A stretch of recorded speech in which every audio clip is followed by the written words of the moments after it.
just sit right there. I'll tell you how I became the prince of a town called Bel Air.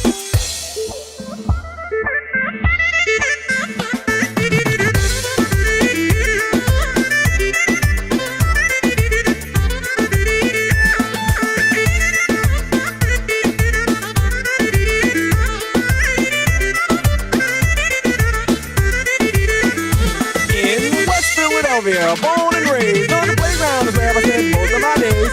Chilling out, maxing, relaxing on school and all, shooting some b-ball outside of the school with a couple of guys who were up to no good. Started making trouble in my neighborhood. I got in one little fight and my mom got scared and said, "You're moving with me, Uncle in Bel Air."